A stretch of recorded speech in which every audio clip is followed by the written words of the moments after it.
Alors, bonjour les gars, voilà, bienvenue une fois de plus sur cette chaîne Sunrise Sport and Nutrition. Alors aujourd'hui, je vais partir comme ça sans toutefois préparer le thème parce que voilà, je discutais avec une amie et beaucoup de personnes et je me suis rendu compte de beaucoup de choses en fait, de beaucoup de choses qui sont basées sur mon expérience personnelle et que je voulais vraiment partager avec vous aujourd'hui. Je suis sûr que les hommes qui vont écouter, qui vont regarder cette vidéo, écouter ce que j'ai à dire, vont être contre moi et vont sûrement m'insulter.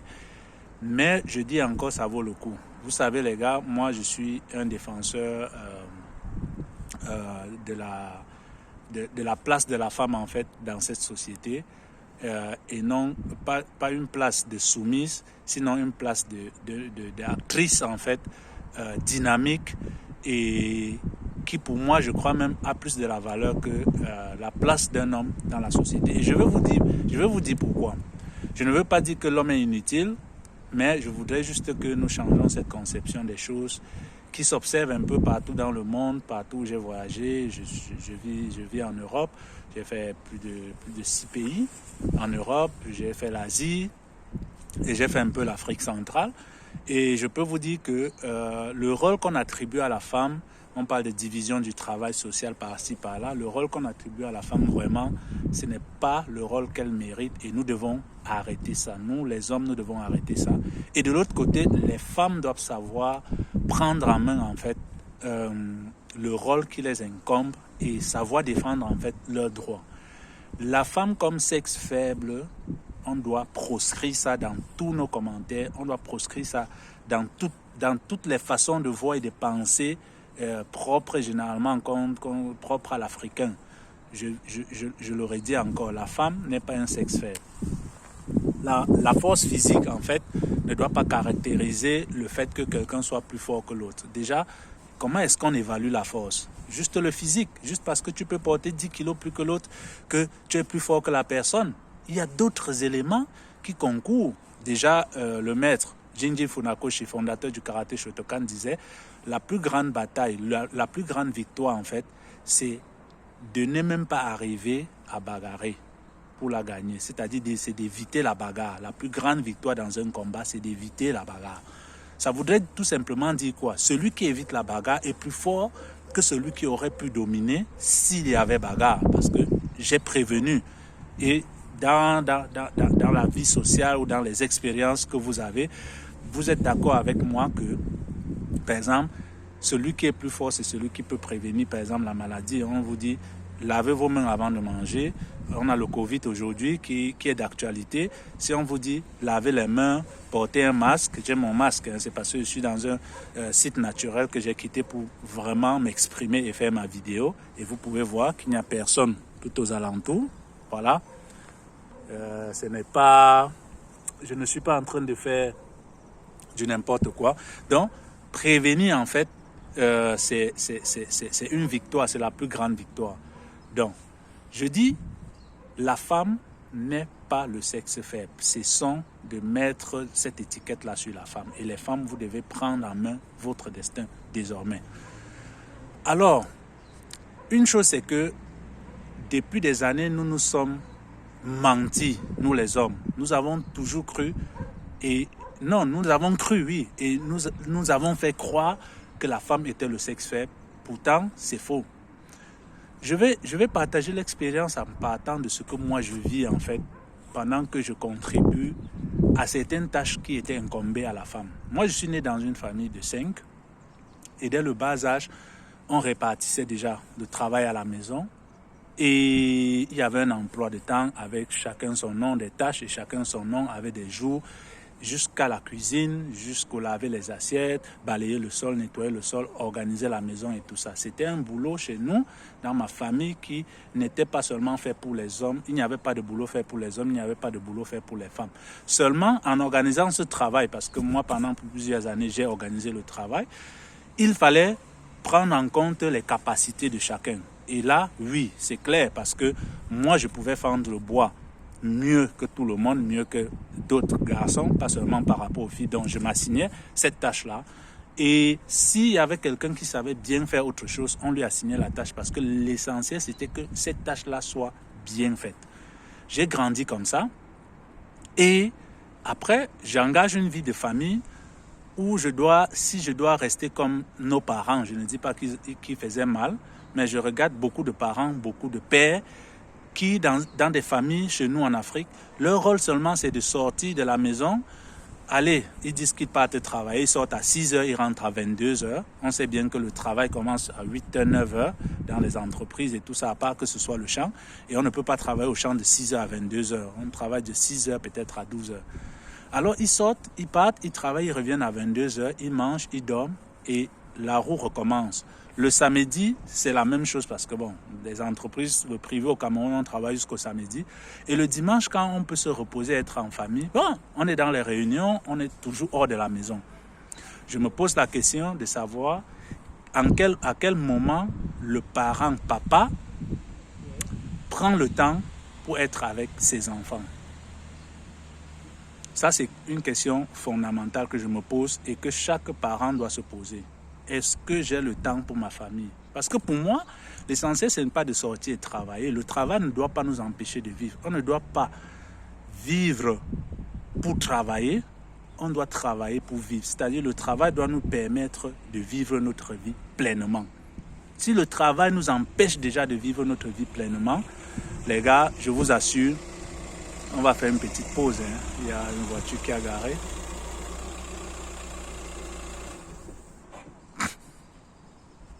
Donc, si le travail nous empêche de vivre pleinement notre vie de famille, notre vie sociale, ça voudrait dire qu'il y a un problème.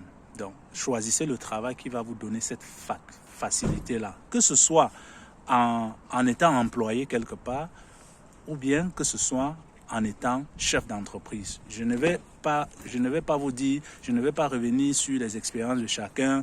Il y a des gens qui travaillent 24 sur 24, c'est beau, c'est la décision de tout un chacun. Mais ce que je vous partage, c'est ce qui peut peut-être marquer un point de différence dans vos vies. Pour moi, le travail ne doit pas m'empêcher d'avoir ma vie sociale. Et ma vie sociale est plus importante parce qu'après le travail, je dois pouvoir vivre pleinement les autres aspects de la vie. Donc, je disais, papa, tu rentres chez toi, tu n'as pas le temps d'être avec ta famille. Moi, je vis l'expérience. Je travaille. Pendant que je suis libre, je suis à la maison. Je m'occupe de ma famille, je m'occupe de la maison. Chez moi, je n'ai pas une différence entre ma femme et moi. Je lave les assiettes, je lave les habits, je lave le sol. Je m'occupe de l'enfant, je change les couches de l'enfant, je douche l'enfant, je lave les habits de l'enfant. Je pars faire le marché, je prépare. Vous savez, ceux qui me suivent vont d'abord voir. L'objectif même de cette chaîne, en fait, c'est un peu ça. Habitude de vie saine. Et je vous ai dit, le volet social est important. Je prépare, donc je fais tout ça, mais je passe le temps avec ma famille. Le plus de mon temps libre, je suis avec ma famille, avec mes amis, en train de faire mon sport. Donc, j'essaie de trouver le milieu, en fait, l'équilibre entre tout ça. Et c'est ça qui me permet de me réveiller chaque matin plein d'énergie. Je dors 4 heures de temps, mais je me réveille plein d'énergie. Alors, je suis contre ces parents, surtout africains, même européens, qui vont me suivre, qui ont relégué la femme au second rôle. Si bien que même dans une maison où la femme travaille, elle doit revenir remplir ce qu'on appelle le travail de la femme, s'occuper de son homme. Quand est-ce que l'homme s'occupe de sa femme donc? Celui qui sort le matin et rentre à 22 heures, il a quel moment pour s'occuper de la femme? La femme devient sa chose. Bon, ils vont dire, j'ai doté. Oui, vous avez doté et plus quoi? Le rôle que la femme occupe à la maison, quand je regarde ma pauvre mère ménagère de son état, elle vendait, c'est elle qui nous achetait presque tout. Je me rends compte, après nous avoir porté dans son ventre 9 mois, c'est elle qui se réveille chaque nuit. Quand on pleure, c'est elle qui s'occupe de nous, c'est elle qui pense à ce qui est bien pour nous. Et nos papas, nous les jeunes garçons qui sont chefs de famille aujourd'hui, que faisons-nous? Est-ce que nous continuons dans la même lancée que nos parents. Je dis, il faut qu'on cesse un peu cela. On va dire c'est la culture africaine. Non, non, non, non. J'ai vu cela partout où je suis passé, même en Europe, même en Europe ici. La question de machisme, comme ils ont masqué, ça existe aussi ici en Europe. Et il y a des familles où le rôle de la femme est relégué à ça. Essayons de penser autrement. Le temps de qualité que nous passons avec notre famille. Combien d'heures par jour nous jouons avec nos enfants? C'est la question que je pose à ces hommes. Combien d'heures par jour nous jouons avec nos enfants? Combien d'heures par jour, la journée à 24 heures, combien d'heures par jour, moi, homme, je suis, après le travail, je suis avec ma famille, avec ma femme. Je prends soin de ma femme. La femme ne doit pas prendre soin de l'homme. Le couple, c'est une affaire de deux et non une affaire d'une personne. Le couple, c'est deux. Quand il faut décider, c'est deux. Quand il faut prendre des mesures, c'est deux. Quand il faut vivre et profiter, c'est deux. Les deux doivent s'entretenir. Le feu de bois, il faut l'attiser pour que ça ne s'éteigne pas. Et ce n'est pas le rôle d'une seule personne. C'est le rôle des deux personnes qui fondent le foyer. C'est le rôle des deux personnes qui sont en train de créer une lignée. Si vous créez la lignée dans laquelle les enfants voient le père comme celui qui sort, il revient, et la mère comme celle qui part aussi travailler, même si elle ne travaillait pas, tout ce qu'elle fait à la maison, c'est déjà beaucoup, c'est énorme. Vous imaginez le rôle d'une maman?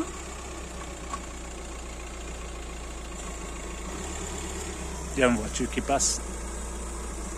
On va patienter un peu, hein, pour être sûr que le message entre, quoi.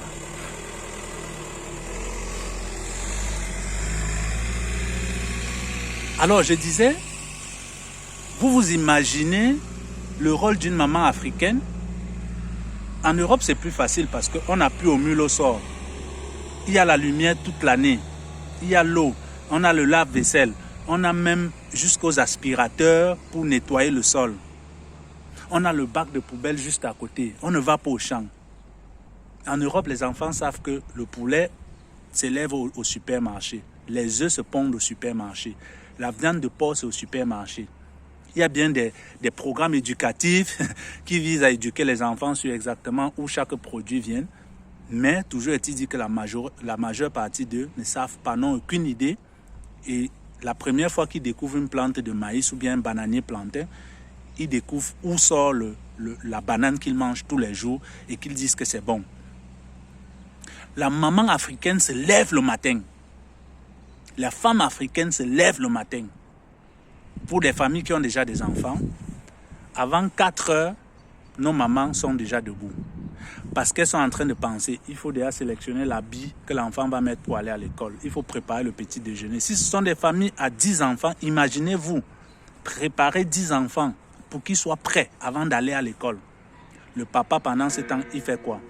Il est en train de ronfler au lit parce qu'il ramène 150 €.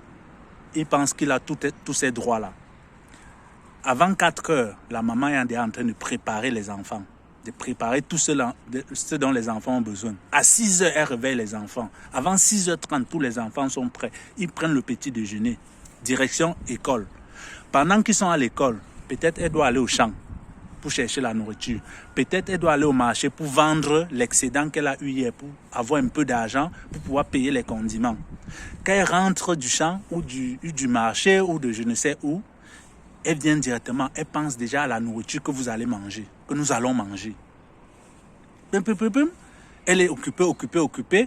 Pendant qu'elle est en train de faire la nourriture, elle doit laver le sol, elle doit laver les assiettes. Pendant qu'elle est en train de faire tout ça, elle doit laver les habits, vos habits, elle doit organiser la maison pour que monsieur, quand il rentre le soir, il trouve tout bien propre. Parce que s'il vient, il trouve une petite tache de saleté, il commence à gronder. Non les gars, ça ne se passe pas comme ça.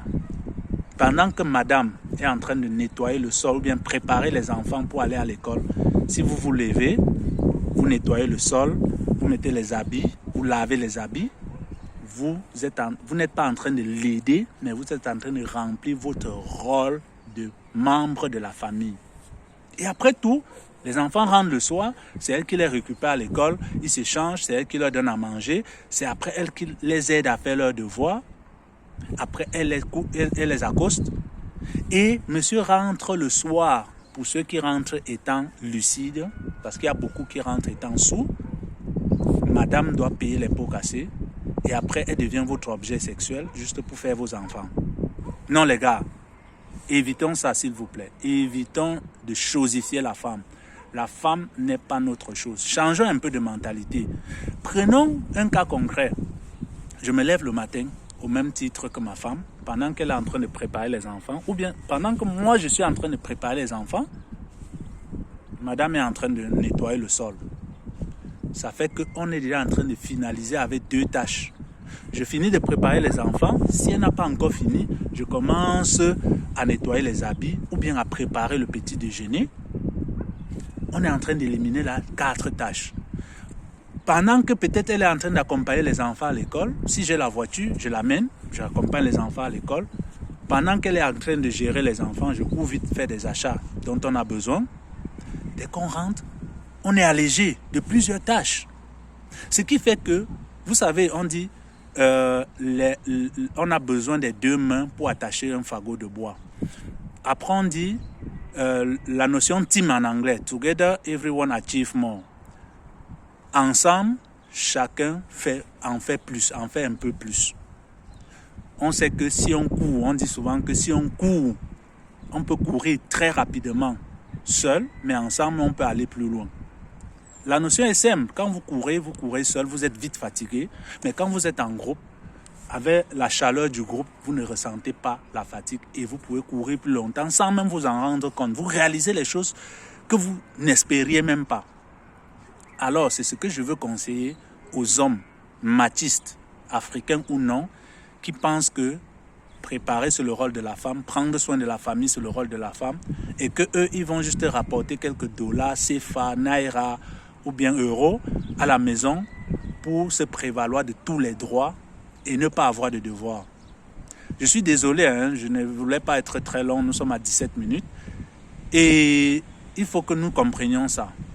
Et mon message aux femmes, je vous soutiens, je vous soutiendrai toujours. Je ne veux pas dire que je suis un exemple parce que j'ai mes défauts, donc ne me comprenez pas mal. Je veux juste partager avec vous ce qui me venait du cœur. Et justement, c'est parce qu'on a des défauts qu'on doit se donner la possibilité d'améliorer. Mais pour améliorer, il faut qu'on donne une piste, il faut qu'on ouvre une voie à l'amélioration. Si on reste cramponné dans nos positions, on ne va jamais améliorer. J'appelle ces hommes qui n'ont jamais essayé. Commençons par un week-end, samedi. Demandons à la femme de se reposer et nous nous occupons de tout. Qu'elle nous aide à faire notre tâche. Toute la journée de samedi, nous nous en occupons. Dimanche, on commence petit à petit, on ajoute 1 jour, 2 jours, 3 jours et après on voit ce que ça donne pendant la semaine. Vous allez voir que votre femme va devenir fière de vous.